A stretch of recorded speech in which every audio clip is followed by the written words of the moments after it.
Good morning friends, how are you? I think all are fine. जिन बच्चों का HPSC subjective exam है, I think उनकी जो तैयारी है वो कंप्लीट हो चुकी होगी। तो मोर ज़्यादा से ज़्यादा प्रैक्टिस कीजिए। और जब आप एग्ज़ाम दो तो किन चीज़ों का ज़रूर ध्यान रखिएगा, क्योंकि क्वालिफाई नेचर का है तो क्वालिफाई करना आपको बहुत ही ज़्यादा ज़रूरी है। और जो आपने पहले जो बच्चों ने एग्ज़ाम दिए होंगे, आई थिंक पॉलिटिकल साइंस का था या पता नहीं किस सब्जेक्ट्स का, सब्जेक्ट तो मुझे ध्यान में नहीं है, तो वहाँ पर जितनी पोस्ट थी उतने बच्चे भी क्वालिफाई नहीं कर पाए। तो यहाँ पे ये बहुत ही ज़्यादा इम्पोर्टेंट हो जाता है कि क्वालिफाई करना कितना ज़्यादा ज़रूरी है। तो इस चीज़ के ऊपर ज़रूर ध्यान में रखिएगा, क्योंकि 15-15 मार्क्स के क्वेश्चन आएंगे। तो ऐसा बिल्कुल भी मत कीजिएगा कि कुछ क्वेश्चंस, क्योंकि जो क्वेश्चंस हमें अच्छे से आते हैं तो हम उनको एक्सप्लेन करते चले जाते हैं और टाइम का पता ही नहीं चलता कि कब टाइम हो जाता है। और यही उन बच्चों के साथ हुआ कि उन्होंने कुछ क्वेश्चंस को तो इतना ज़्यादा एक्सप्लेन कर दिया कि पीछे वाले क्वेश्चंस के उनके पास समय ही नहीं बचा, तो आते हुए भी रह जाते हैं।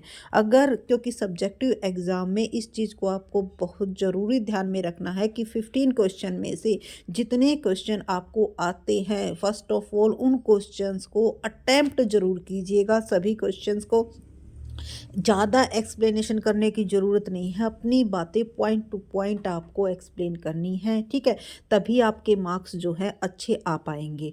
और अगर आपने 3 क्वेश्चन 4 क्वेश्चन इतने बड़े बड़े अटैम्प्ट कर दिए, तो क्या आपको लगता है कि उन क्वेश्चन में 15 से ज़्यादा आपको मार्क्स दे पाएंगे? जी नहीं, क्योंकि मैक्सिमम ही 15 मार्क्स हैं उसके। तो आप कितना ही एक्सप्लेन कर लो, 15 तो सब्जेक्टिव में कम पूरे के पूरे मार्क्स तो मिलेंगे नहीं, ठीक है? और अगर आप क्वेश्चंस अटेम्प्ट ज़्यादा करोगे, चाहे आपने एक्सप्लेनेशन उसमें कम कर रखी हो, लेकिन जो कर रखी है वो पॉइंट टू पॉइंट कर रखी है, तो टीचर्स को उसमें मार्क्स देना ज़रूरी हो जाएगा, ठीक है?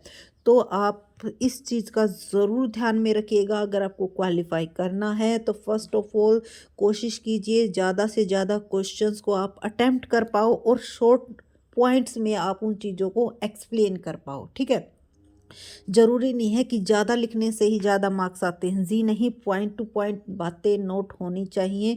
और जितने ज़्यादा क्वेश्चंस आप अटेम्प्ट कर पाओगे उतना ही आपका स्कोर जो है आपका बढ़ पाएगा। और ज़्यादा से ज़्यादा आपको लिखने की प्रैक्टिस करनी है, क्योंकि अब जो है आपकी नॉलेज जो है जितनी आपको लेनी थी उतनी हो चुकी है, लेकिन उस नॉलेज को ये डिपेंड करता है कि आप पेपर पर कितनी उतार पाते हो, ठीक है?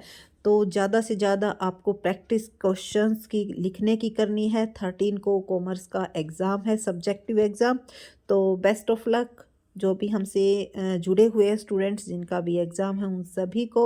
और इस चीज़ का ज़रूर ध्यान में रखिएगा। और ये स्पेशली मैंने वीडियो इसीलिए बनाई क्योंकि मुझे ध्यान में आ गई ये बात कि बहुत सारे कैंडिडेट्स ऐसे हैं जिन्होंने कि क्वेश्चंस सिर्फ़ और सिर्फ इस वजह से रह गया, आता हुआ भी इस वजह से रह गया, क्योंकि उन्होंने जो फर्स्ट क्वेश्चन थे, जो फर्स्ट जो उनको अच्छे से आते थे, उनको इतना ज़्यादा एक्सप्लेन कर दिया कि बाकी का जो समय है वो बचा ही नहीं। तो फर्स्ट ऑफ ऑल आप अपनी टाइम का ज़रूर ध्यान में रखिएगा, ठीक है? टाइम का ध्यान में रखते हुए ही आप एग्ज़ाम को कीजिएगा, कि आपको, जैसे कि ये आपका जो एग्ज़ाम है, जितना हर एक क्वेश्चंस के आप टाइम डिस्ट्रीब्यूट की कर लीजिएगा, क्योंकि देखो जो फर्स्ट 2 क्वेश्चंस होते हैं उनमें पता है थोड़ा-सा टाइम ज़्यादा लगता है, 1-2 मिनट, क्यों? क्योंकि उस टाइम पे हमारी जो स्पीड है वो इतनी नहीं बनी होती। लेकिन जो लास्ट के क्वेश्चन होते हैं उसमें हमारा, अगर हमें अच्छे से आता है तो टाइम कम लगता है, क्यों? क्योंकि हमारी जो स्पीड है वो बढ़ जाती है। लेकिन ये कोशिश कीजिएगा कि सभी क्वेश्चंस को आप एक्यूरेट टाइम पे आप क्या कर सको, अटेम्प्ट ज़रूर कर सको, ताकि आपका ये ना हो कि आपने एग्ज़ाम ही क्वालिफ़ाई नहीं किया, ठीक है? क्योंकि यहाँ पे क्वालिफ़ाई करना बहुत ही ज़्यादा ज़रूरी है। और उसके लिए आपको सभी क्वेश्चंस को, या मैक्सिमम क्वेश्चंस को, सभी तो नहीं कह सकते क्योंकि कुछ क्वेश्चंस भाई ऐसे भी होंगे जो आपको ना आते हों, लेकिन कोशिश कीजिएगा कि जितने ज़्यादा हो सके उन क्वेश्चंस को अटेम्प्ट करने की। सो बेस्ट विशेज़ है हमारी आपके साथ, आपका एग्ज़ाम अच्छा होगा, क्वालिफ़ाई भी ज़रूर करोगे, और जो मेरिट लिस्ट है वो आपकी, इसके साथ साथ आप इंटरव्यू में भी अच्छा स्कोर कर सकोगे, क्योंकि यहाँ पर अगर आपने अच्छा स्कोर किया है तो फिर इंटरव्यू की आपकी टेंशन थोड़ी सी कम हो जाएगी, क्योंकि मेरिट लिस्ट जो है आपके रिटन एग्ज़ाम प्लस इंटरव्यू के बेस पर ही लगेगी। सो होप है कि अच्छा ही होगा, अच्छे से आपने तैयारी पूरी कर ली है।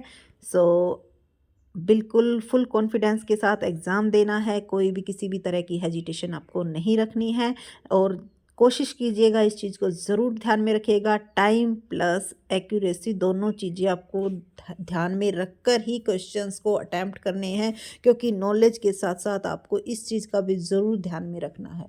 So thank you so much. Video अच्छी लगी लाइक कीजिए, चैनल को सब्सक्राइब कीजिए और अगर आपकी कोई भी डाउट है, कोई भी क्वेरी है तो कमेंट कीजिए। Thank you.